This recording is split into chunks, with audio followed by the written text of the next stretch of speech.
Hello and welcome to Dr. Speak. In the next 1 hour, we'll solve all your queries related to COVID-19. It's a phone-in program, so you can call us on the numbers that will be flashed on your screen in some time. And you can also ask your questions from our panel of our doctors on social media, that is Twitter and Facebook. I'm Abhishek and with me is my colleague Hasim. बहुत शुक्रिया अभिषेक। और जैसा कि आप जानते हैं कि ये जो प्रोग्राम होता है हमारा डॉक्टर स्पीक का, उसमें हम आपके सवाल, खासकर जो कोरोना से संबंधित सवाल हैं, उनको हम लेते हैं और हमारे साथ जो बहुत ही विशेषज्ञ डॉक्टर्स इस पैनल में होते हैं, इस प्रोग्राम में होते हैं, उनके सामने आपको उन तमाम सवालों को रखने की कोशिश करते हैं और हम ये कोशिश करते हैं कि आपके तमाम जो सवाल हैं उनके जवाब मिल जाए। लेकिन आज का ये कार्यक्रम इसलिए भी बहुत खास है क्योंकि प्रधानमंत्री खुद इस वक्त देश के 3 अलग अलग हिस्सों का दौरा कर रहे हैं और खास इसलिए भी क्योंकि उन 3 जगहों पर वैक्सीन जिस तरह से डेवलप किया जा रहा है, उसकी ट्रायल्स चल रही हैं, उसका खुद वो मुआयना कर रहे हैं, जायजा कर रहे हैं और लगातार हम आपको आगे भी अपडेट्स देते रहेंगे। लेकिन इस वक्त प्रधानमंत्री जो हैं वो हैदराबाद में है और हैदराबाद में किस तरह से वैक्सीन का ट्रायल, वैक्सीन किस स्टेज पे चल रहा है, किस तरह की तैयारियां उसको लेकर चल रही हैं, इसका वो जायजा ले रहे हैं। तो इसी कार्यक्रम में हम इस पर भी आगे बातचीत करेंगे। लेकिन हमारे साथ इस कार्यक्रम में 3 बहुत ही खास मेहमान जुड़ेंगे। हमारे साथ इस वक्त जुड़ गई हैं डॉक्टर MV पद्मा श्रीवास्तव, जो कि प्रमुख हैं न्यूरो साइंस डिपार्टमेंट एम्स से। मैम, आपका बहुत बहुत स्वागत है इस कार्यक्रम में। और हमारे साथ अब से कुछ ही देर के बाद जुड़ेंगे डॉक्टर अनिल गर्टू, जो कि प्रमुख हैं औषधि विभाग LHMC, जो कि लेडी हार्डिंग मेडिकल कॉलेज है। और उसके बाद हमारे साथ तीसरे मेहमान जुड़ेंगे डॉक्टर पुनीत मिश्रा, जो कि department of community medicine AIIMS के साथ जुड़े हुए हैं। लेकिन डॉक्टर पद्मा, मैं आपसे शुरुआत करना चाहूँगा और बधाई भी आपको देना चाहूंगा कि जिस तरह से आपने वॉलंटरीली जो एम्स में जो फेज 3 का ट्रायल चल रहा है उसको आपने खुद एडमिनिस्टर किया है, उस वैक्सीन को आपने लिया है। सबसे पहले आपका एक्सपीरियंस जानना चाहेंगे, कैसा लग रहा है आपको? बहुत बढ़िया लग रहा है। It's been an honour. In fact doctor Puneet Mishra ही थे जब मेरा वो जो डोज लगी है। I don't know whether it is a vaccine, क्योंकि एक रैंडमाइज्ड कंट्रोल ट्रायल है, फेज 3 ट्रायल, जिसमें किसको वो मेडिसिन मिला, किसको प्लेसिबो मिला, ये जानकारी पता नहीं चलती है। ट्रायल के बाद ही पता चलता है। And this is the way the science actually establishes की safety and efficacy of the product. तो ये मेरा I feel I am fortunate, it's my honour because 2 reason से। Covaxin is a product by India, for India and of India, isn't it? क्योंकि और इस जैसे जो तरह के जो वैक्सीन अभी बन रहा है, फेज 3 ट्रायल्स एंड बियॉन्ड भी आ गई है, तो डेवलप्ड नेशंस के साथ साथ जो भारत देश इतना तरक्की में आ गई है, ये साइंस एंड टेक्नोलॉजी की प्रोग्रेस की एक प्रूफ है। बिल्कुल। तो मुझे नहीं पता, I am not a vaccine expert, but just being in this phase 3 itself is great. And secondly, मेरे इंस्टीट्यूट जो all India institute of medical sciences, जो एक फोरफ्रंट में है, फोरफ्रंट में थी, अब रहेंगे ऑल एस्पेक्ट्स ऑफ पैंडेमिक। और मैं उस महान इंस्टीट्यूट से जुड़ी हुई हूँ। So also is professor Puneet Mishra. तो and in this institute if I could volunteer to the science, तो वो मेरी सौभाग्य है। So it's very my honour. मैं ऐसे फर्स्ट वॉलंटियर बन के नहीं गई थी, जस्ट हैपेंड। एंड ये एक्सपीरियंस बहुत बढ़िया लगा। मुझे कोई साइड इफेक्ट्स नहीं है। मैं वो लगवा के सीधा हॉस्पिटल चली गई, पूरी काम की, अभी भी कर रही हूँ। तो it has been absolutely nice, no problem experience, and I wish this trial all success. Right, Dr. Padma, good afternoon. Abhishek here. But it takes great guts to do that, to be the volunteer.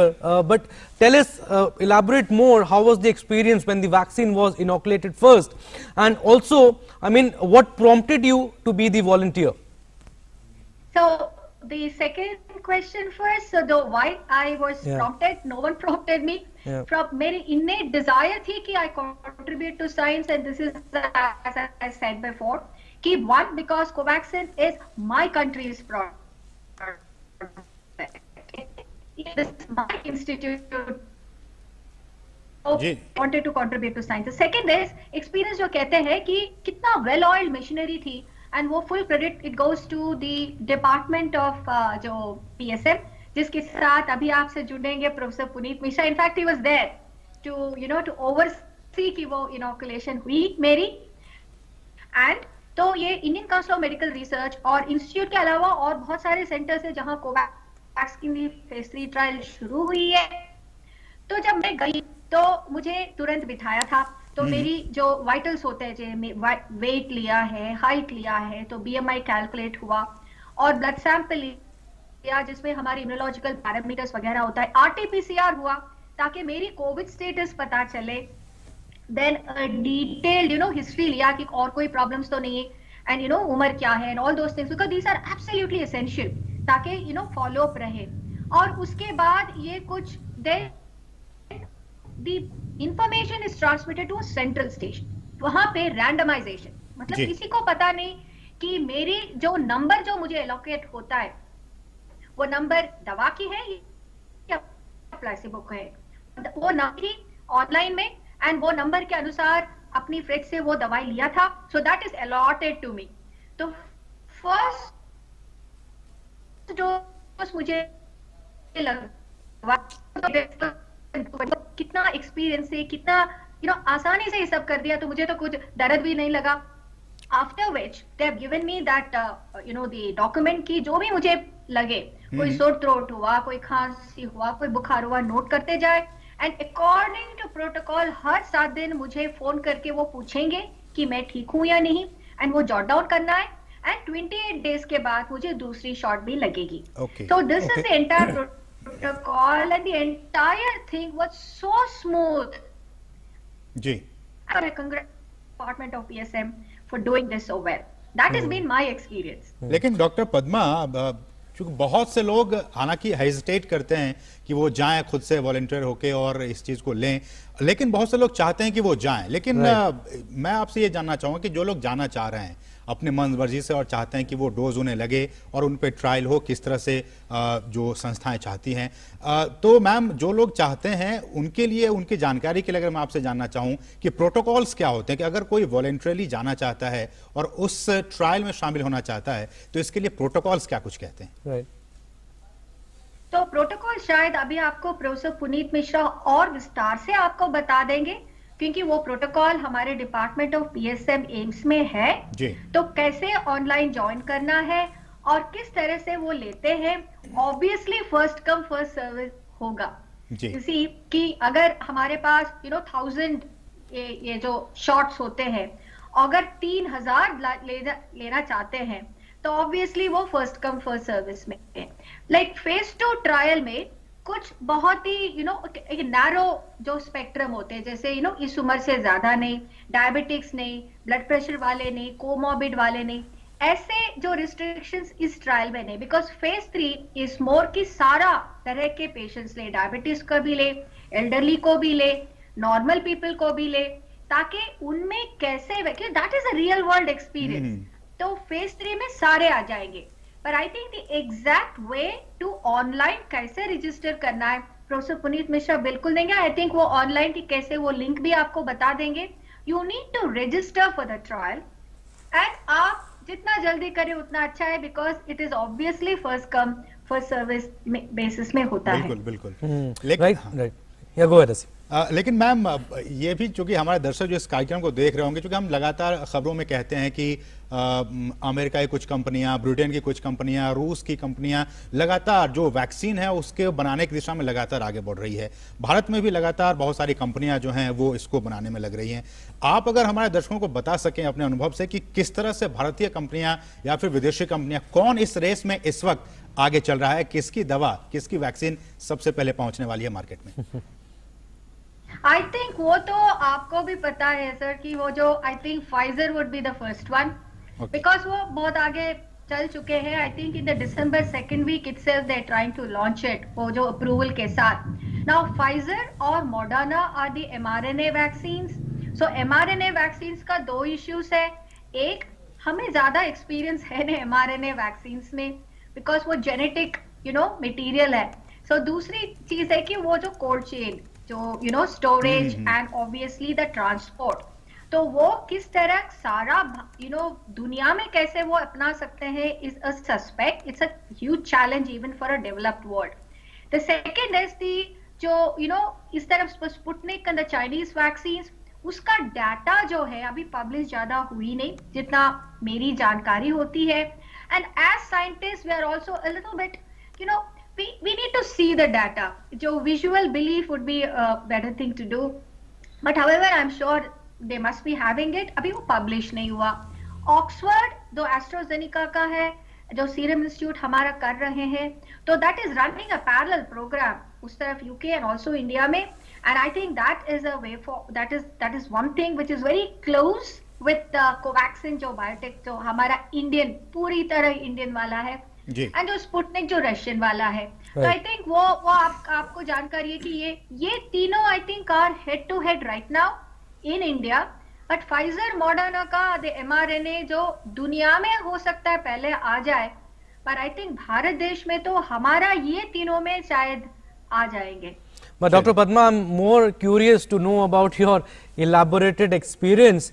I mean, most of the vaccines we know they are side effect free. But I was reading it somewhere. I seen that when the vaccine is inoculated, you feel a bit of side effects. Did you feel anything? Maybe diarrhea, nausea, maybe giddiness? Anything you want to share? Nothing. In fact, I was wondering, what did I receive? You know. See, because it's a randomized trial, so you could receive the medicine, you could receive the placebo. So, but it doesn't really matter, isn't it? Because this is how science develops. Yeah. But मुझे कोई problem नहीं हुआ. In fact, locally कोई pain भी नहीं हुआ.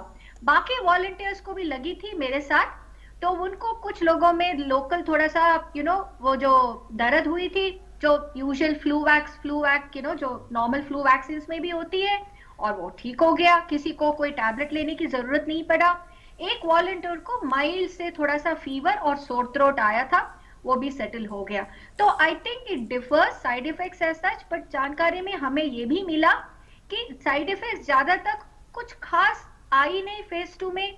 और जो मेरी लिमिटेड नॉलेज है, क्योंकि मैं पार्ट ऑफ द ट्रायल में हूँ, किसी को भी कोई भी मेजर साइड इफेक्ट्स अभी तक मेरी जानकारी में नहीं हुआ. जैसा कि आप मैम बता रही हैं कि ऐसे ही लोगों को सिलेक्ट किया जाता है जो पूरी तरह से स्वस्थ हों, हेल्दी हों. लेकिन आपने बताया कि जैसा कि आपने इसमें पार्टिसिपेट किया और सेकेंड डोज जो है वो भी आपको अब लगने वाली है इस वैक्सीन की. तो ये जो गैप है, एक तो जो आप बता रहे हैं कि सेकेंड डोज लगने वाली है, तो ये गैप आखिर क्यों, कितने दिनों का लिया जाता है, इसके पीछे क्या रीजन है, और सेकेंड डोज देने के पीछे भी क्या रीजन है? And the criteria also, you can answer that later. Yeah, so you see what is the protocol, why a second dose? I won't be the best judge to answer you because वो जो vaccine developers के बारे में होती है. So you all know, even Oxford had this, you know, low dose, high dose, high dose, high dose. And so I think one shot versus, you know, couple of doses. But generally when you have another dose, it is a booster. Usually when the vaccines are given, but sir, आपको actually I'm sure you also know about it. You just want me to say it aloud that we are always on a learning curve as far as COVID is concerned. This is one virus, none of us knew, no generation knew, so we are learning. So, but in general, whenever there is a second dose or a third dose, it is booster because we have to see how the immunity develops, immunity builds, and also immunity stays and for how long it stays. So in process mein, I think the second dose is being given. The third part is every week they're going to ask me, how am I doing? And in this trial, apparently there are 3 phases. एक जिसमें ये second dose देते हैं, and then they're going to monitor the symptoms and signs and the development of any flu or COVID, if at all, unfortunately it does. Second cohort is they're going to test antibodies. So उसमें तो antibodies test करके देखेंगे जिनमें antibodies आ गई है. तो जब antibodies आ जाती है, इट्स अ प्रूफ कि वैक्सीन अच्छी तरह काम कर लिया और आपकी प्रोटेक्शन आ गई जिसम में. And there is a third phase, there is a third cohort also where they are looking at other parameters. So they I told you they have also taken blood, so they are looking at lot of parameters in different cohorts. So it's a mammoth size trial, and probably even more greater detail you will get to know Dr. in people Padma, who designed this whole study. मेरा ये सवाल होगा ma'am कि जिस तरह से आपने बताया कि जो एंटीबॉडी डेवलप होती हैं उसको देखा जाता है और किस तरह से। लेकिन कुछ रिपोर्ट्स ये भी आ रही है मैम कि ये जो एंटीबॉडीज जो क्रिएट होती हैं, जो डेवलप होती हैं, उनकी भी shelf life person to person vary करती है। किसी में बहुत दिनों तक होती है, किसी में बहुत कम दिनों तक होती है। तो फिर ये जो सैंपल साइज लिए जाते हैं, उनमें किसकी बॉडी में कितने दिनों तक उनकी सेल्फ लाइफ होगी एंटीबॉडी की, फिर इसकी स्टडी कैसे की जाती है और इसके आधार पर फिर कैसे कंक्लूजन निकाला जाता है? बिल्कुल सर, भाई बहुत सही। In fact you should have gone into science, you know, you are a great researcher. So actually that is the reason, वो नंबर्स के ऊपर होता है। एनी टाइम देयर इज एक कोई यू नो ऐसे संदिग्धता है, ये होता है कि वी डोंट नो कि कैसे हम जजमेंट को बेस करें। तो यू टेक ग्रेट नंबर्स में बहुत सारी चीजें इक्वेट होती है। और remember this is an RCT की मतलब यही है कि आप किसी को प्लासिबो की मतलब उसमें मेडिसिन नहीं है, किसी को आप मेडिसिन दे रहे हैं। Whenever you have two groups, तो बहुत सारे ऐसे चीज की इनमें भी थोड़ा एंटीबॉडीज हो, इनमें बहुत सारा एंटीबॉडीज हो, इनमें एंटीबॉडीज नहीं हो, इनमें भी एंटीबॉडीज नहीं हो। कौन सी फैक्टर्स, मतलब इम्यून पैरामीटर्स, रिमेंबर ब्लड भी लिया गया, उसमें इम्यूनिटी देखते हैं। मेरी इम्यूनिटी आपसे अलग होगा, तो वो पैरामीटर्स के अनुसार किसको कितना एंटीबॉडीज लगी, किसको नहीं हुआ, किसको बहुत ज्यादा हुआ, किसको कोरोना हुआ, किसको कोरोना नहीं हुआ, ये सब लास्ट में ये सब ग्रुप एनालिसिस करके they analyse. This is generally scientific literature में ऐसे करते हैं। आई एज्यूम कि this is a kind of methodology they would actually employ even this. So remember, for any science big numbers, so that जो what we call as covariables, वो ना balance हो जाता है बोथ द ग्रुप्स में, and they get sort of you know they get the ratio which will tell you कि कौन सा ज्यादा है कौन सा कम है, so you can get the amount of difference, so that will help you. Okay, so उसमें हम स्टैटिस्टिक्स लगाते हैं and we look at what is statistically significant that way. You were telling about the criteria also of choosing a candidate. I mean, what all tests are conducted beforehand before the vaccine is given? Yes, so the criteria, as I understand, for a phase 3 they're looking at all, मतलब elderly also, जिसको diabetes, blood pressure and comorbid है उनको भी, जिसको कोई problem नहीं है, and जो normal adults है, you know, 18 years, 19 years, 22 years, 40, 50, 70, 80. So you are getting entire spectrum which is more like a real world. Okay, so that has been the criteria of taking. And क्या blood parameters वो you know what are they doing, I don't know, but immune parameters जो है generally immunological, वो that depends on what is going to be your reaction to a kind of a stimulus, तो वो देखते हैं। तो then in this trial obviously sir सब कुछ तो बाहर नहीं आते because it is a trial, तो they will not be able to divulge everything. Then the vitals, the demographics, आपका RT-PCR are the main things that they have calculated. Most important आपका COVID testing हो जाएगा कि आपको obviously अगर already आप positive है तो नहीं जाएंगे ना, right. So that is a mandatory thing. And then a follow-up, a very rigorous follow-up. So I am expecting a phone call every 7 days जहां भी हूँ, तो they're going to call me and they're going to take out all things कि आपको ये हुआ क्या हुआ everything. Ji, you know, that's how it is. जी, लेकिन डॉक्टर पद्मा, चूंकि ये फेज 3 का ट्रायल अभी चल रहा है और हम उम्मीद कर रहे हैं कि इसके बाद जल्दी वैक्सीन आ जाएगी मार्केट में, लेकिन अगर आपके पास जानकारी होगी मेरे ख्याल से, लेकिन फेज 1 और फेज 2 की बात करें तो इस रैंडम सैंपलिंग में जो लोग वॉलेंटरली आए और अपने आप को उन्होंने कहा कि चलिए मैं इसमें शामिल होना चाहता हूं, उसमें मैम फीमेल पार्टिसिपेशन कितना रहा, ये मैं आपसे जानना चाह रहा हूं, क्योंकि आपने तो बहुत अच्छा ये काम किया कि फेज 3 में। मुझे I have no idea. I don't know that part of it, but this much I can tell you, you know, with permission of Professor Puneet Mishra, that ये जो phase 2 trial में हमको जानकारी मिली कि कुछ लोगों ने उन्होंने लिया है, they were healthy people without comorbid, उनको वैक्सीन जो मिला है उनको भी कोई ज्यादा कोई साइड इफेक्ट्स नहीं है, बट कुछ लोगों को जो मैं जानती हूँ उनको एंटीबॉडीज बहुत अच्छा हुआ। That you know, I'm giving you a secret there. So they had apparently very good antibodies, which is a very encouraging sign. But क्या परसेंटेज में फीमेल्स थे और एग्जैक्टली क्या एज ग्रुप की ब्रेकअप थी वो मुझे नहीं, नहीं तो क्या पता मैम है। उसमें भी वैरी करता है क्या कि जो मेल बॉडी फीमेल बॉडी और उसमें किस तरह से कोई वैक्सीन एंटीबॉडी क्रिएट करती है, ये मेल टू फीमेल वैरी करता है या फिर एक ही जैसा रहता है? Male to female variation is more hormone based because obviously hormones are different. But the immune status is not really only hormone based. Immune status is according to your essentially the power of your defense. So defense mechanisms is not sex based alone. तो मेरे ख्याल में immune response हो सकता है थोड़े बहुत hormone based हो, पर ज्यादा तक तो not hormone based. Hormone based profiles are very different terms of certain transmitters and certain balances. But however, immunity आपकी प्रोटीन कितना है, आपकी इंटेक कैसा है, आपकी बॉडी डिफेंस कैसा है, lot on depends on that. लेकिन मैम जो बेस्ट, अगर मैं कहूँ बेस्ट सैंपल और एज वाइज अगर देखा जाए तो बेस्ट सुटेबल एज इसमें कौन सा माना जाता है? I think it would be, you see, the best one in terms of safety, in terms of efficacy, right? So we are more bothered about safety also. So safest will be a young adult with no comorbid, right? But efficacy अगर आपको देखना है तो you're protecting the comorbid and the elderly. तो वहां पे अगर हम prove कर दिया तो this is would be the best vaccine.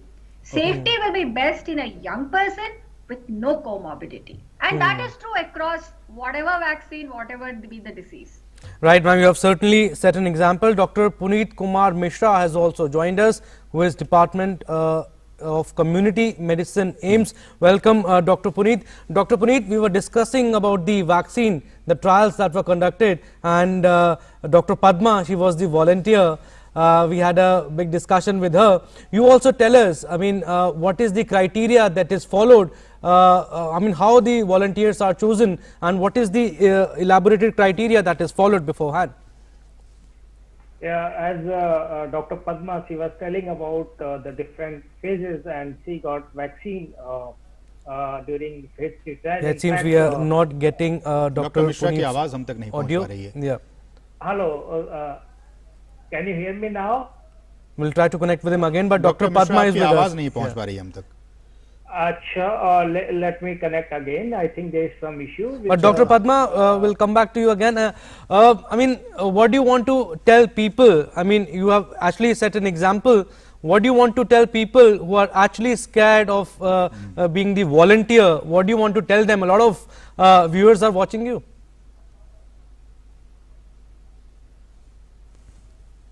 Don't be scared, please. आपको ट्रायल में पार्टिसिपेट करना है, आपको लगवाना है तो please come. Just don't be scared. I have taken it, I am fine, I am talking to you. Don't be scared.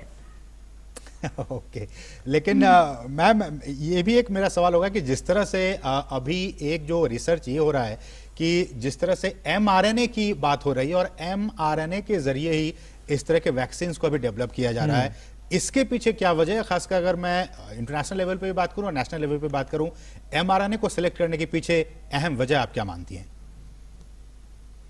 Sir again, मैं एक न्यूरोलॉजिस्ट हूँ, मैं वैक्सीन एक्सपर्ट हूँ नहीं, पर जितना जानकारी मुझे लिटरेचर से मिला है, ये कह सकती हूँ कि कोविड के उसको लिपटने के लिए कई तरीके से, एक होल वायरस, दूसरा जो वायरस जाके किसी को रिसेप्टर को जो अटैच करती है वो रिसेप्टर का, third is the what kind of a protein it would take and what is the offense it has on the cell cellular system, जो जाके अंदर जाके सेल को अटैच करके क्या क्या उसको ऑब्वियसली डिस्ट्रॉय करती है. सारे simplistically putting there are several of these ways of attacking. इसमें जो है mRNA का ये था कि एक प्रोग्रामिंग ही देख लीजिएगा. तो what it does is obviously it is programming the normal हमारा जो host cells to react to produce an antibody की, ताकि जो वायरस जब भी आती है उसको लिपट के उसको किल कर दे. तो it is programming. So remember the word programming. The second aspect is कि जो कोवैक्सिन है बाकी है, they are killed viruses. Virus को मार दिया, the virus is not alive. तो उसके साथ जो वैक्सीन बनती है, जो हमारे बहुत सारे वैक्सीन है. Okay, so there are several of our vaccine which are being used right now. Then the third aspect is जो लाइव एटेन्यूएटेड वैक्सीन होते हैं, तो वो अभी भी जिंदा है, उसको एटेन्यूएट कर दिया, दैट मीन वो ग्रो नहीं करेगा, उसको दे दिया, तो वो उसको दे के उसकी अगेंस्ट एंटीबॉडीज आ जाए। And then you have components of the viruses. So components मतलब टाइनी टाइनी जो टुकड़े हैं वायरसेस का, जो बहुत रिएक्टिव है, they are the ones which are most offensive, उसके अगेंस्ट एंटीबॉडीज। सो अल्टीमेटली क्या है, हमारे जो फोर्ट्रेस, हमारा एम्यूनिशन बॉडी का किस चीज में टारगेट हो, या किसी भी तरह, जैसे we are trying to look at the chinks in the armour of the virus, either the whole virus, which would be a Herculean task. So we are looking at a killed virus, so that you know the immune system को एक memory आ जाती है जी, तो ताकि अरे इसको मैंने recognise कर दिया, तो इसको you know whatever camouflage it is, I will go and kill that. हमारे साथ So, doctor it is a Anil mountain ma'am, हमारे of साथ डॉक्टर protection. अनिल गुर्टू भी जुड़ गए हैं, जो कि Dr. Puneet also is with us. Doctor जो कि प्रमुख हैं medicine department Lady Hardinge Medical College से। डॉक्टर अनिल, आपका भी स्वागत है इस कार्यक्रम में। लेकिन मेरा सवाल डॉक्टर मिश्रा आपसे होगा कि जिस तरह से लगातार हम ये बात कर रहे हैं कि फेज 3 में ट्रायल्स अभी चल रहे हैं और मैम ने खुद ही वॉलंटरी उसको एडमिनिस्टर किया है खुद के अंदर, लेकिन सर बहुत से लोग ये भी जानना चाह रहे हैं कि जो वैक्सीन हम चाह रहे हैं कि अगर मान लिया जाए कि भारत में जो बन रही है या फिर जो विदेशों में बन रही हैं भारत के सहयोग से, यहाँ भी उसको उस पर ट्रायल्स और उस पर काम चल रहा है, उसको स्टोरेज करने के लिए एक खास टेम्परेचर की जरूरत पड़ रही है। कहा जा रहा है कि -70, -50, -20, क्या भारत इस तरह के टेम्परेचर में और इस तरह के जो कोल्ड स्टोरेज की अगर मैं बात करूं वो सक्षम है? और दूसरी बात की अगर, चूंकि हमने ये भी कहा कि कुछ वैक्सीन जो है वो नॉर्मल फ्रिज टेम्परेचर भी काम कर सकता है और वो उस पर भी काम चल रहा है, तो भारत की स्थिति को देखते हुए कौन से वैक्सीन यहाँ पे लग रहा है कि वायबल हो सकती है बहुत दिनों तक? आपने बहुत अच्छा सवाल पूछा है, और सबसे पहले मैं आता हूं आपके पहले सवाल के ऊपर, जो आपने टेम्परेचर से रिलेटेड सवाल किया है, क्या हमारी ऐसी क्षमता है।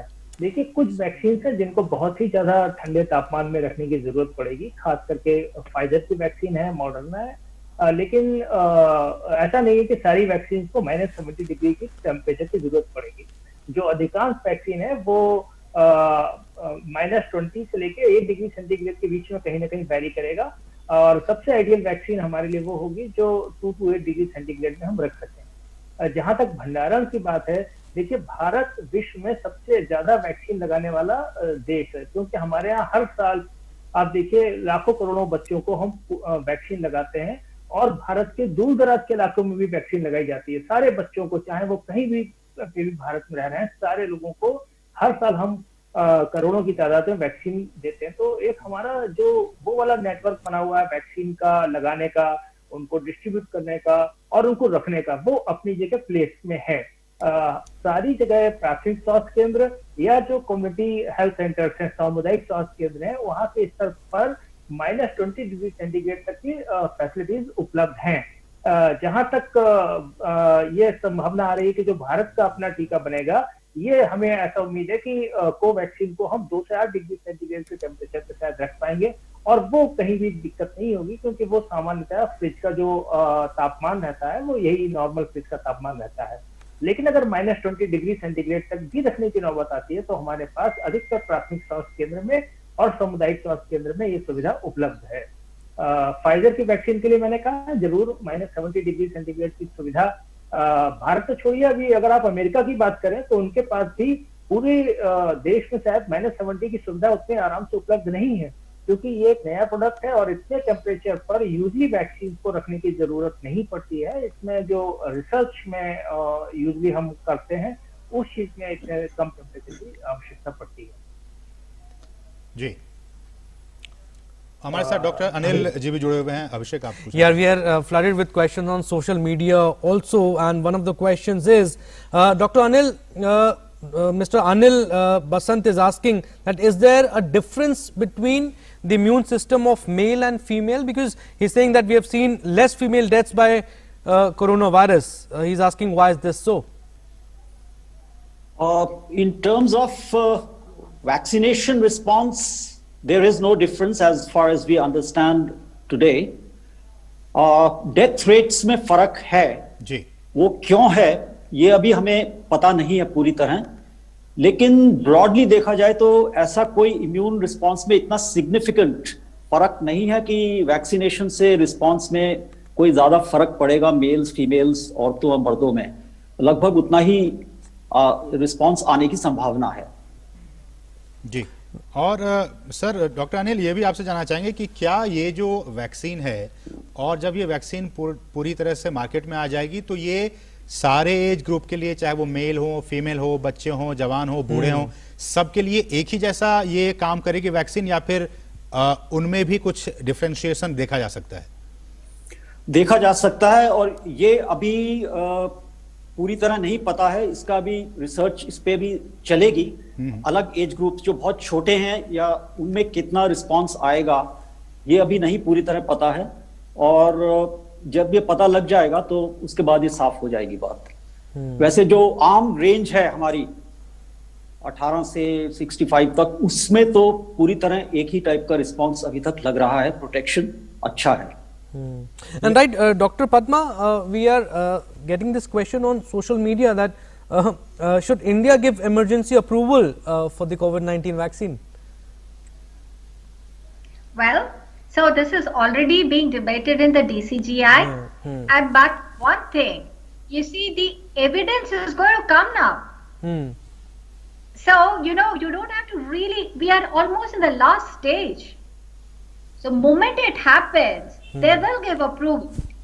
And the way the whole world is progressing towards that. But please remember that there is a safety issue, that, you know, it's primarily do no harm.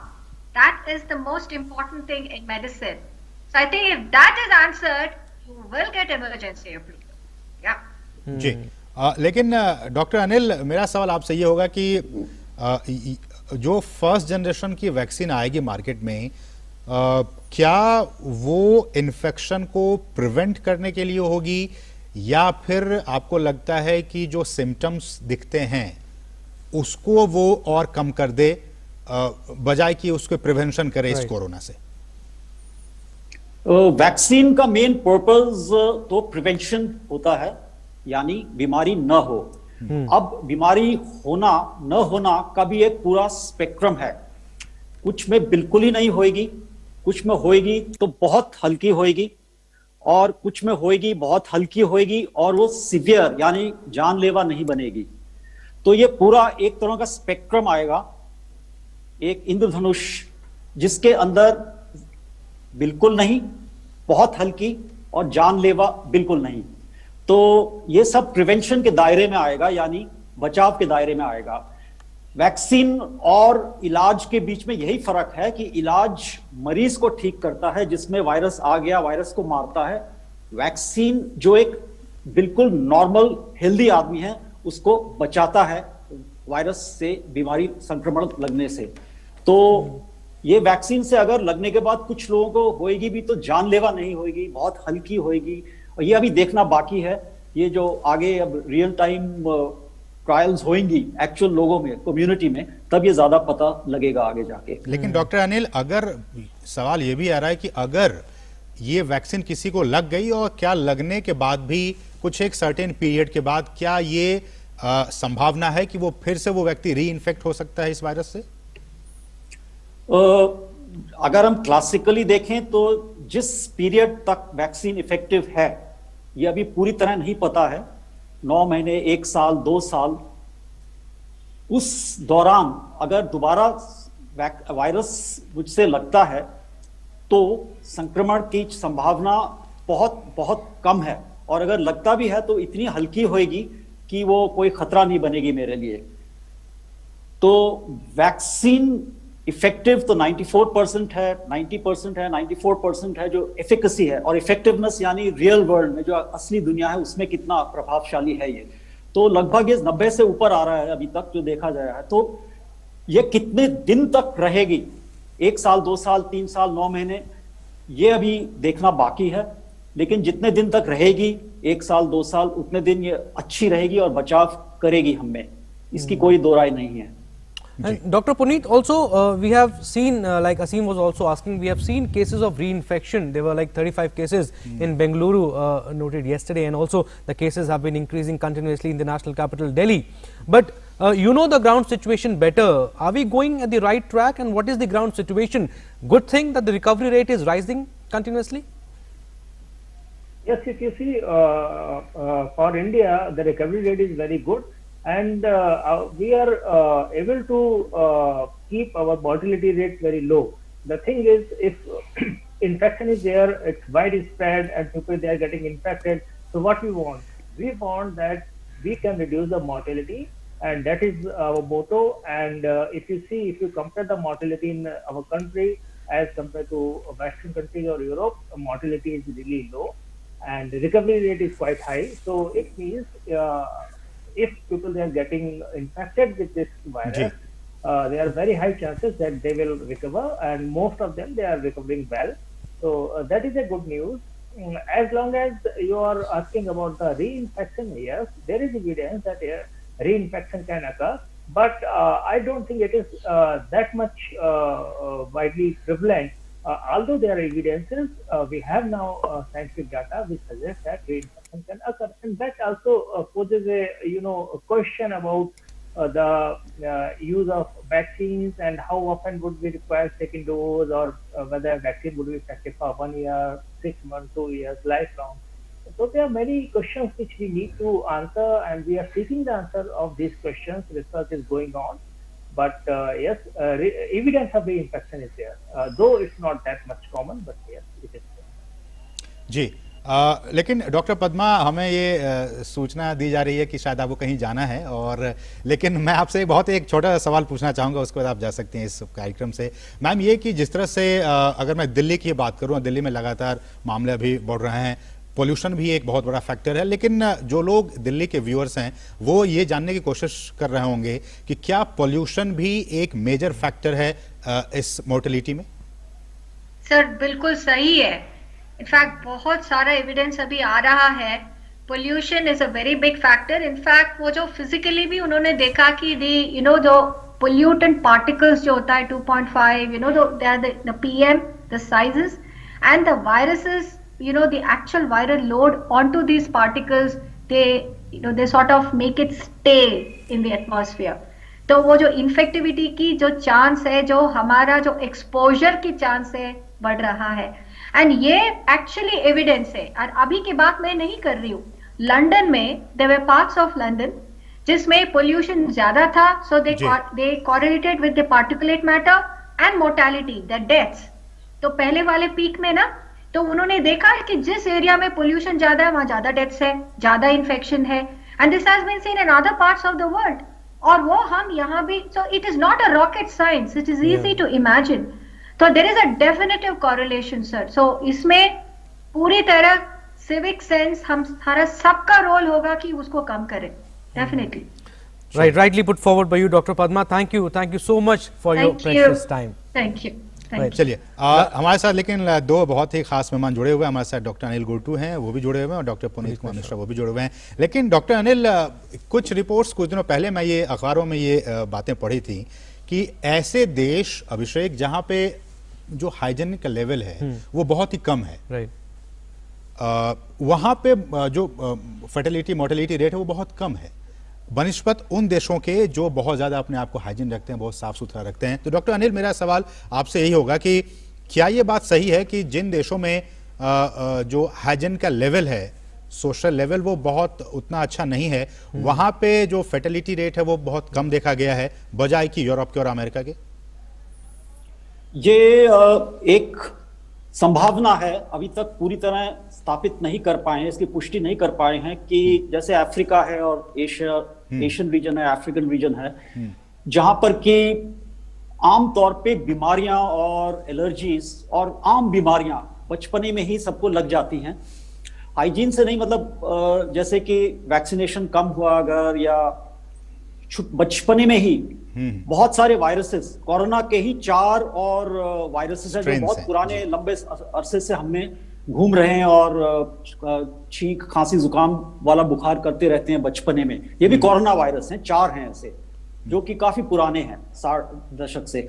तो ये क्योंकि हाँ हाइजीन इन द सेंस कि कम protection रखते हैं, हम खेलते ज्यादा हैं, मिलते ज्यादा हैं, धूल मिट्टी में ज्यादा खेल लेते हैं, मिल लेते हैं बचपने में, तो वहां से ये वायरसेस हमें पहले ही एक छोटी उम्र में लग जाते हैं। तो उससे कोरोना वायरस की जो इम्यून मेमोरी है, जो याददाश्त हमारे प्रतिरोधक सिस्टम में आ जाती है, मेमोरी याददाश्त, वही उन वायरसेस से जो कि बहुत हल्का संक्रमण करते हैं, 4 किस्म के हैं कोरोना, वो बचपने में सबको लग चुके हैं या लगते जाते हैं।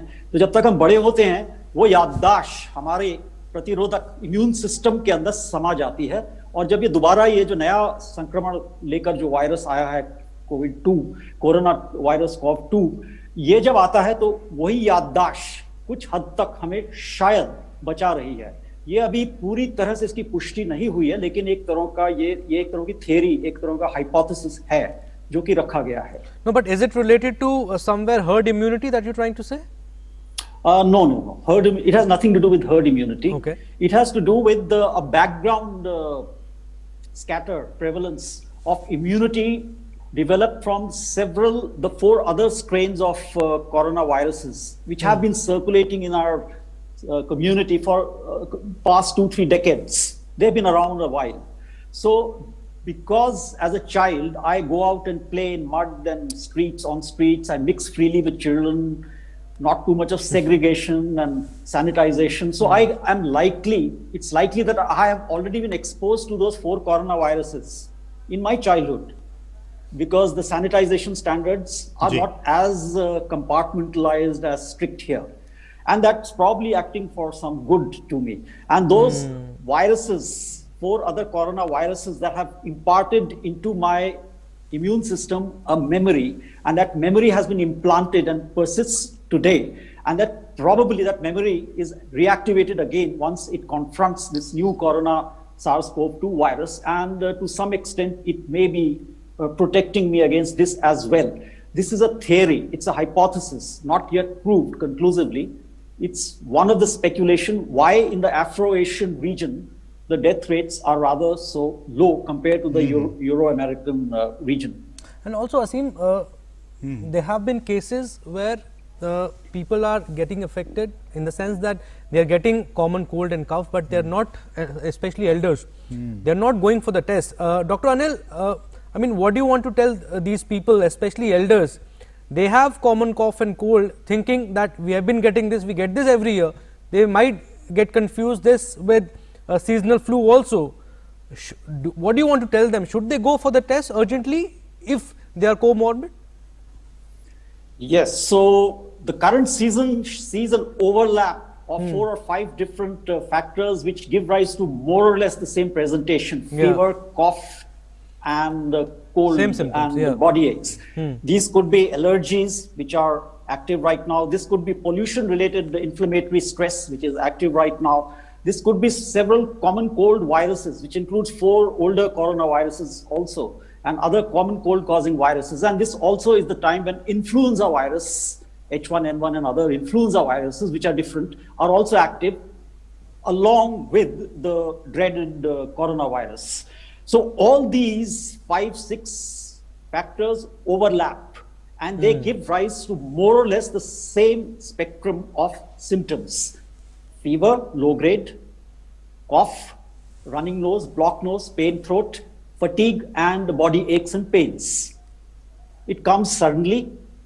Now, as a doctor, we can make some sense trying to differentiate these 3-4 from each other, whether it's allergy, pollution, common cold virus, influenza, or corona.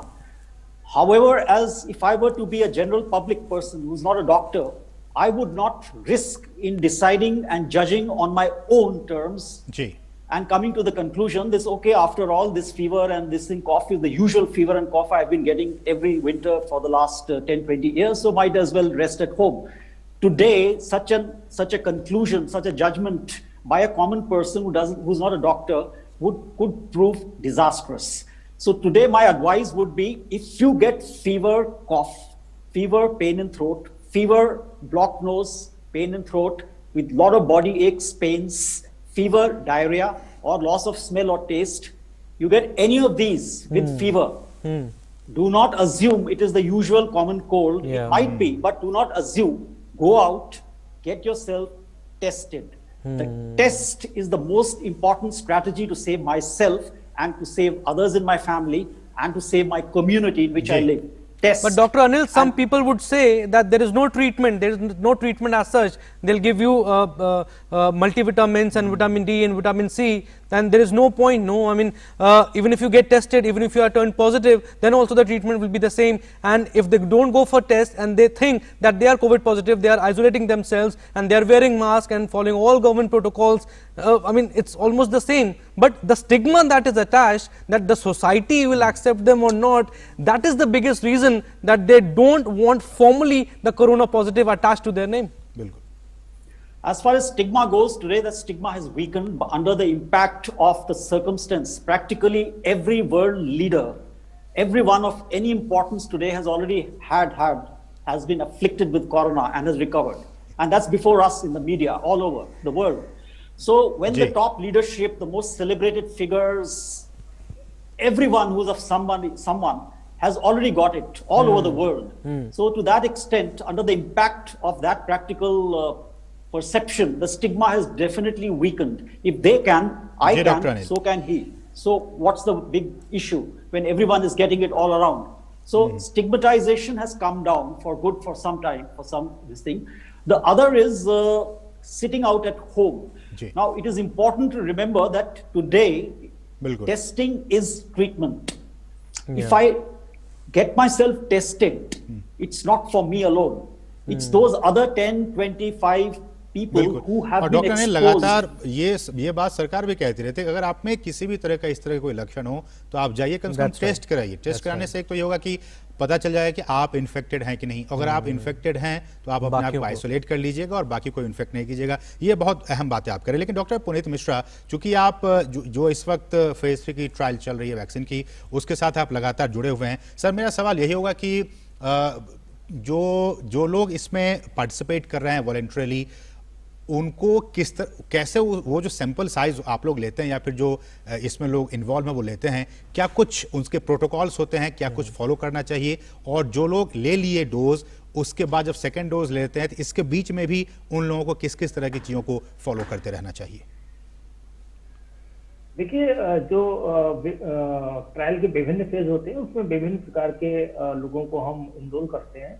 तो मैंने बताया कि फेज 1 और फेज 2 ट्रायल जो पहले सेफ्टी के लिए ट्रायल होता है और दूसरा ट्रायल जो एफिकेसी देखते हैं, उस वक्त हम हेल्थी वॉलंटियर्स को इनरोल करते हैं. और जब हमारा फेज 3 ट्रायल होता है तो हम करीब जो रियल सिनेरियो होता है उसमें से लोगों को इनरोल कर रहे होते हैं. तो मैंने बताया कि जब फेज 1 और फेज 2 ट्रायल था तो हमने सिर्फ उन लोगों को लिया, बहुत ही स्ट्रिक्ट पैरामीटर्स थे जिनको कोई बीमारी नहीं थी या एक सर्टेन एज ग्रुप में थे और सब तरीके से स्वस्थ थे, क्योंकि हमें तब तक इसकी सेफ्टी के बारे में नहीं मालूम था, इसकी एफिकेसी के बारे में जानकारी नहीं थी. तो जब पहला और दूसरा चरण इसका पूरा हो गया, जिसको हम फेज 1 और फेज 2 करते हैं, तो फेज 3 ट्रायल में हमने उन अभी जो एक नॉर्मल सिनेरियो होता है कि जिसमें वृद्ध लोगों को भी हम लेंगे, ऐसे लोगों को भी लेंगे जिनको साथ में कुछ कोमॉर्बिड कंडीशन है, तो सभी प्रकार के लोगों को हम इसमें इनरोल कर रहे हैं, क्योंकि हमें मालूम है कि सेफ्टी का कोई बहुत बड़ा कंसर्न इसमें नहीं है. जहां तक बात आती है कि किस प्रकार से हम उनको ऑब्जर्व करते हैं, देखिए, जब हम किसी व्यक्ति को वैक्सीन की पहली खुराक दे रहे हैं तो सबसे पहले हम उनको 30 मिनट के लिए अपने सामने बैठा के रखते हैं उसी सेंटर में जहां पर हमने वैक्सीन दी है. वहां पे डॉक्टरों की निगरानी में रहते हैं. उसके बाद 7 दिन तक के लिए उनको प्रतिदिन फोन से हम जानकारी लेते रहते हैं कि उनको कोई साइड इफेक्ट तो नहीं हुआ, कोई उनको दिक्कत तो नहीं हुई है. अगर उनको दिक्कत होती है तो तुरंत ही हमारे चिकित्सक उसको विजिट करते हैं. ज्यादा अगर जो प्रोटोकॉल है उसके हिसाब से पूरी इसमें एक प्रणाली होती है, क्योंकि किसी भी वैक्सीन का अप्रूवल जब भी मिलता है रेगुलेटर से, जब उस प्रणाली को पूरी तरीके से सुनिश्चित किया जाता है. प्रत्येक व्यक्ति को इस चीज के लिए इंश्योरेंस दिया जाता है कि बड़ी से बड़ी अगर चिकित्सा की कोई भी जरूरत पड़ती है तो वो फ्री ऑफ कॉस्ट जो वैक्सीन के स्पॉन्सर्स हैं उनकी तरफ से कराई जाएगी. तो हम डोज देने के बाद उनको बताया कि अपने पास देखते हैं, फिर 7 दिन तक लगातार उनकी हालत की नजर रखते हैं और उसके बाद बीच में समय समय पर हमारे जो वर्कर्स उनसे बात करते रहते हैं, उनको नंबर दे के रखते हैं. लेकिन डॉक्टर मिश्रा, जी आपने बताया कि जो सैंपलिंग होती है उसमें हम हेल्दी लोगों को ही आप सिलेक्ट करते हैं, लेकिन चूंकि जब ये वैक्सीन अप्रूव हो जाने के बाद तो क्या हेल्दी फिर क्या जो अनहेल्दी है सबको ये एक समान लगनी होती है वैक्सीन। तो क्या, मेरा ये सवाल होगा मेरे मन में ये कि क्या अगर सैंपलिंग में अगर कुछ ऐसे लोगों को भी सिलेक्ट किया जाए पर्टिकुलर डिजीज से जो लोग ग्रस्त हैं, कोमॉर्बिडिटी में हैं, उन पे भी देखा जाए किस तरह की प्रतिक्रिया उसके बॉडी से आती है और उसके बाद फिर उसको आगे के फेज में लोगों को लगाया जाए, तो इसमें अगर मिक्स अगर सैंपल रखेंगे तो ये ज़्यादा अच्छा होता है या फिर आप सिर्फ एक ही टाइप के सिर्फ हेल्दी लोगों को सिलेक्ट करना वो ज़्यादा अच्छा होता है? बड़ा आपने अच्छा सवाल पूछा। मुझे लगता है ये बहुत सारे लोगों के जहन में शंका होगी इस चीज के बारे में। देखिए, मैंने कहा जब तक फेज 1 और फेज 2 होता है हम हेल्दी वॉलंटियर्स लेते हैं, और जो ये फेज 3 ट्रायल होता है इसमें हम नॉर्मल सिनेरियो में कर रहे होते हैं। तो फेज 3 में हमने ऐसा नहीं रखा हुआ कि सिर्फ हेल्दी वॉलंटियर्स को ही लेना है। फेज 3 में हमारे पास जो लोग भी आ रहे हैं, चाहे उनको कोमॉर्बिड कंडीशन है, चाहे वो 65 ईयर्स से ऊपर के हैं, जो भी क्राइटेरिया है, हम सारे लोगों को दे रहे हैं इसमें वैक्सीन, और ये देख रहे हैं कि इसका इफेक्ट विभिन्न जो एज ग्रुप है उसमें क्या होगा। क्योंकि देखिए फेज 2 और फेज 3 में क्या डिफरेंस होता है। फेज 2 में हम सिर्फ हेल्दी वॉलंटियर्स लेते हैं, बहुत छोटा सैंपल होता है, हेल्दी वॉलंटियर्स लेते हैं और उनके ऊपर हम किसी चीज का इफेक्ट देख रहे होते हैं। फेज 3 में हम ज्यादा बड़ा सैंपल साइज लेते हैं और जो रियल सिनेरियो होता है उसमें लोगों को ले रहे होते हैं। तो रियल सिनेरियो जैसे कि आपने बात की कि जब हम जाएंगे तो हमें कुछ लोग कोमॉर्बिड, कुछ वृद्धावस्था के मिलेंगे, 14 बीमारियों से ग्रसित मिलेंगे, तो हम सारे लोगों को इस फेज 3 ट्रायल में सम्मिलित करते हैं और वो सम्मिलित किया जा रहा है इस फेज 3 ट्रायल में। इसमें सारे लोग लिए जाएंगे और जो उनमें अलग अलग लोगों में कैसी अगर कोई प्रतिक्रिया अलग से आ रही है, सपोज हमें ऐसा मालूम चल रहा है कि जिनकी एज ग्रुप कम है या जिनकी एज ग्रुप ज्यादा है उसमें इम्यूनिटी के पैटर्न डिफरेंस है, या जो कोमॉर्बिड कंडीशंस वाले हैं या नॉर्मल कंडीशन है उनके इम्यूनिटी में डिफरेंस है, तो ये सारी चीजें हमें इस जो फेज 3 ट्रायल है इसके द्वारा मालूम चलेगी। इसीलिए हम लोग फेज 3 ट्रायल कंडक्ट करते हैं और इसीलिए हम उसके रिजल्ट का इंतजार कर रहे हैं कि जब फेज 3 का रिजल्ट आएगा तो उसके बाद ही इस के लिए लाइसेंस किया जाएगा। जी। Yeah, and Dr. Puneet, you mentioned about the side effects also. You check whether someone who has been inoculated, he has faced any side effects or not. We spoke with Dr. Padma also. She was very happy that she did not face any side effect, not even nausea, diarrhea, any vomiting or maybe a mild fever. We want to know from you, has anyone, people who have been the volunteers, they have faced any significant, any strange side effect? See, Dr. Padma, she has participated in phase 3 trial and she got vaccine on this week only. The thing is, if anyone, not only at our center at AIIMS, but all across the country, if they get any of the side effects, there is a process by the regulatory authority that side effect has to be reported in certain period of time, like to the center within 24 hours, and we report it to our ethics committee. And not only to our ethics committee, within 7 days, it should be reported to all the ethics committee and all the sites all over the country. So there is a mechanism through which we observe during phase 1 and phase 2. There were very mild side effects in certain people, like pain at the injection site. So that is, when we give injection, that is a very common, whether you give a vaccine or you give any drug, there might be pain, there might be redness. So most of the side effects, they were very, very, expected kind of thing, and there was no serious thing has happened at our site at AIIMS. So what I would say that yes, there is a mechanism through which we observe, and we at our AIIMS site we haven't witnessed any severe adverse events. They are called SAE. Good to know. Yeah. And there is a special emphasis for that, and there is a mechanism, whole mechanism through which we observe them. And if there is any severe adverse event occurs, then there is a body called DSMB, Data Safety Monitoring Board. It goes to them, and they have all the authority to stop the trial or to unblind the trial or whatever is required. So there is a complete set of mechanism to make things safe for our people. जी, doctor Anil और doctor Mishra, चूंकि हमारे पास इस कार्यक्रम में समय की कमी, एक छोटा छोटा सवाल और उसके छोटे छोटे जवाब मैं आपसे चाहूंगा कि सर, जब तक ये वैक्सीन नहीं आ जाती, लगातार प्रधानमंत्री कह रहे हैं कि सोशल डिस्टेंसिंग ही अभी एक वैक्सीन के तौर पे इसे समझा जाए, क्या कुछ कहना चाहेंगे जो दर्शक, जो लोग अभी भी इसको गंभीरता से नहीं ले रहे हैं? डॉक्टर मिश्रा। मैं सिर्फ यही कहूंगा, देखिए, हमारे माननीय प्रधानमंत्री जी सारी जनता से आग्रह कर चुके हैं, बराबर आग्रह कर रहे हैं, करबद्ध होकर प्रार्थना कर रहे हैं कि 2 गज की दूरी बना के रखें और मास्क का उपयोग करें, अपने हाथों को अच्छे से धोएं, क्योंकि जब तक वैक्सीन नहीं आती है या कोई भी प्रभावी चिकित्सा उपलब्ध नहीं होती है तब तक ये जो उपाय हैं ये अत्यंत कारगर हैं। मैं यही कहूंगा जो नागरिक जागरूक हैं वो जागरूक रहें, और साथ ही साथ प्रत्येक नागरिक का कर्तव्य है कि जो जागरूक नहीं है उनको भी जागरूक करें। अगर आप अपने आसपास में, पड़ोस में, कार्यस्थल पे किसी को ऐसा देखते हैं तो आप भी इसी प्रकार से कार्य करें, क्योंकि जो पुलिस है या लॉ एनफोर्समेंट एजेंसीज है वो हर जगह उपलब्ध नहीं हो सकती है। मेरा सबसे अनुरोध है कि हमारे माननीय प्रधानमंत्री जी का जो अनुरोध है उस पर जरूर अमल करें, क्योंकि वो हम सबके लिए भलाई का कार्य। And also, Aseem, good news announced by the Union Health Minister, also Dr. Harshvardhan. Dr. Anil, that we might get a vaccine in the first quarter of 2021. So, till that time, for the next maybe 4-5 months, we need to follow all the government protocols.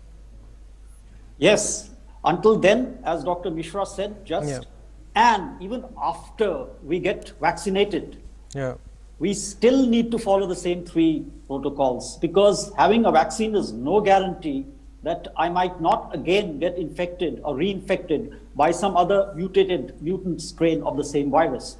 So before vaccine, after vaccine, the strategy of what Dr. Mishra does, just say the 3 behaviors, COVID safe behaviors, they will have to be maintained even after the vaccine is around. Absolutely. Sense of responsibility. Sense of responsibility that you are saying, that we ourselves need to be very, very responsible enough. We'll end it here. Dr. Puneet and Dr. Anil, thank you so much for giving us your precious time. Thank you. तो इस विशेष कार्यक्रम में फिलहाल इतना, लेकिन जिस बात का जिक्र विशेषज्ञ डॉक्टर ने भी कहा और लगातार हर कोई कह रहा है, प्रधानमंत्री ने अपील की है कि जब तक ये वैक्सीन नहीं आ जाती है तब तक आपको जो 2 गज की दूरी है, बार बार हाथों को धोते रहना है, मास्क का यूज करना है। तो ये जो कुछ जो प्रोटोकॉल्स है उसको आप पालन करते रहिएगा, तो आप यकीन मानिए इस कार्यक्रम इस बीमारी से आप बच सकते हैं। और लगातार जिस बात का जिक्र हमारे विशेषज्ञ भी कर रहे थे कि देखिए मास्क पहनना बहुत जरूरी है। बहुत से लोग पहनते तो हैं, लेकिन अभिषेक देखते होंगे कि यहाँ लटका होता है या फिर पहनते ही नहीं है। ये कुछ गलत एटिकेट्स हैं, इसको आपको सही तरीके से पहनना चाहिए, तभी आप इससे बच सकते हैं। और लगातार अपने हाथों को आप धोते रहिए, और 2 गज की दूरी लगातार, देखिए सरकार भी कहती है कि आप अगर 2 गज की दूरी बनाए रखते हैं और इन प्रोटोकॉल्स का पालन करते हैं तो एक तो आप खुद भी बच सकते हैं, और जो आपके आसपास के लोग हैं, आपके परिवार के लोग हैं, जो आप बहुत ही जिनको आप चाहते हैं, उन्हें भी आप इस कोरोना की इस भयंकर महामारी से बच सकते हैं। तो ये बहुत ही महत्वपूर्ण बातें जो कि Absolutely. And also Prime Minister Narendra Modi visited the Zydus Biotech Park in Ahmedabad in the morning and also reviewed the development and the manufacturing process. We also have Dr. Anil and Dr. Puneet. Again, they are with us, and we are getting this information that we need to extend it. Dr. Puneet, doctor Anil हमारे साथ हैं। Doctor Anil, आप हमारे साथ हैं? हाँ, देखिए वही मैं कह रहा था कि लगातार प्रधानमंत्री भी आज खुद वो गए हैं और जायजा ले रहे हैं देश के 3 अलग अलग जगहों पर, अलग अलग संस्थानों में जाकर, कि किस तरह से भारत में वैक्सीन की प्रक्रिया किस तरह से आगे बढ़ रही है, कब तक ये सारी प्रक्रियाएं पूरी हो जाएंगी, कब तक ये मार्केट में आ जाएंगी और लोगों को ये वैक्सीन लग जाएंगी। लेकिन जब तक कि ये वैक्सीन नहीं आ जाती है तब तक सर मैं आपसे ये जानना चाह रहा हूँ कि किस तरह से लोग, चूंकि अभी भी एक मिथ कह लीजिए सर डॉक्टर अनिल, की ये लोग कह रहे हैं कि भाई क्या फर्क पड़ता है, हम तो बिना मास्क के ही घूमेंगे, हम हाथ नहीं धोएंगे, हम कोई फिजिकल डिस्टेंसिंग नहीं रखेंगे, और देखिए मैं इतने 6 महीने हो गए, मैंने तो इसका कोई प्रोटोकॉल का पालन किया भी नहीं और मुझे हुआ भी नहीं। तो ये ऐसे लोग हैं, इन्हें कैसे समझाया जाए कि भाई आप भी इन्फेक्ट हो सकते हैं और आपके वजह से आपके परिवार के लोग, आपके आसपास के लोग भी इन्फेक्ट हो सकते हैं? हाँ, तो मास्क जब हम पहनते हैं तो मास्क 2 तरह से काम करता है। एक तो मेरा मास्क आपको मेरा संक्रमण लगने से बचाता है, पहला, और दूसरा मेरा मास्क आपसे निकले हुए संक्रमण वायरस मेरे नाक तक पहुंचने से मुझे बचाता है। तो एक मास्क 2 काम, आप बचे मेरे मास्क से, मैं बचा अपने मास्क से और आपके मास्क से भी। सो मास्क इतना ज्यादा इफेक्टिव है, इतना ज्यादा काम करता है कि इतना सरल और सस्ता इलाज है कि एक मास्क सिर्फ एक मास्क अगर लेकिन सब डॉक्टर पहने, अनिल, ये लोग कह रहे हैं कि देखिए मैं स्वस्थ हूं, मैंने अभी टेस्ट करवाया है, मैं नेगेटिव हूं, और जो सामने वाला है वो अगर मास्क लगाए हुए है, ठीक से प्रॉपर तरीके से मास्क लगाए हुए है, तो मुझे फिर लगाने की जरूरत नहीं है, क्योंकि वो तो लगाए हुए है, अच्छे से लगाए हुए है, और मैं चूंकि नेगेटिव हूं इसलिए मुझे लगाने की कोई जरूरत नहीं है। हाँ, तो अगर मैं ये ऐसा सोचता हूं तो जाहिर है कि आप भी थोड़े दिन में ऐसा ही सोचने लगेंगे, क्योंकि हम एक दूसरे को देख के अपना व्यवहार बदल लेते हैं। तो अगर मैं निकलता हूं मास्क पहन के और देखता हूं 2, 3, 4 लोग, फिर 5 लोग जिन्होंने मास्क नहीं पहना हुआ और वो स्वस्थ घूम रहे हैं, तो मुझे लगता है मैं भी सेफ हूं, मेरे को क्या फर्क पड़ता है। तो ये एक स्वाभाविक व्यवहारिक बदलाव आता जाता है औरों को देख देख के। तो इसीलिए सबको मास्क में डालना उतना ही इंपॉर्टेंट है, उतना ही जरूरी है जितना कि आगे वैक्सीन की इंतजार करना। इस वक्त मास्क, क्योंकि मेरे को, और अगर मैं ये मान के चलूं कि मुझे हो भी गया तो क्या है, मैं तो स्वस्थ हूं, मुझे डायबिटीज नहीं है और मेरे को हल्का सा बीमारी होएगी या नहीं भी होए, क्या फर्क पड़ता है। लेकिन सवाल वहां का नहीं है। सवाल यह है कि मैं एक श्रृंखला से जुड़ जाता हूं। अगर मास्क नहीं लगाया हुआ है तो मैं एक ऐसी श्रृंखला से जुड़ जाता हूं, ऐसी चेन से जुड़ जाता हूं जिसके जरिए ये वायरस पूरे समाज में, समुदाय में फैलता है। तो मैं तो ठीक रहा, लेकिन मैं एक माध्यम बन गया एक श्रृंखला का, उस श्रृंखला का, बढ़ती हुई श्रृंखला का, जिसमें वायरस पूरे समाज में फूट गया, फैल गया। तो यहां एक नैतिकता का सवाल बन जाता है, ये सामाजिक नैतिकता का, कि मैं अपने लिए ही जी रहा हूं या और भी मेरे लिए कुछ मायने रखते हैं, और आज नहीं तो कल, नहीं तो परसों ये लगेगा ही लगेगा और मैं भी फंस जाऊंगा। तो ये कहना कि आज मैं तंदुरुस्त हूं, ठीक हूं, मुझे तो कुछ होएगा नहीं, आज ठीक है, मैं ठीक साबित हो गया, अपने आप को ठीक साबित कर लिया और मैं बिना मास्क के घूम आया, कल भी गया बिना मास्क के घूम आया, कुछ नहीं हुआ, लेकिन आज, कल, परसों, तरसों आएगा, और जब ये आएगा तो ये मुझ में भी आएगा और मेरे घर में और लोगों को भी आएगा, और जिन जिन लोगों से मैं उस दिन मिला,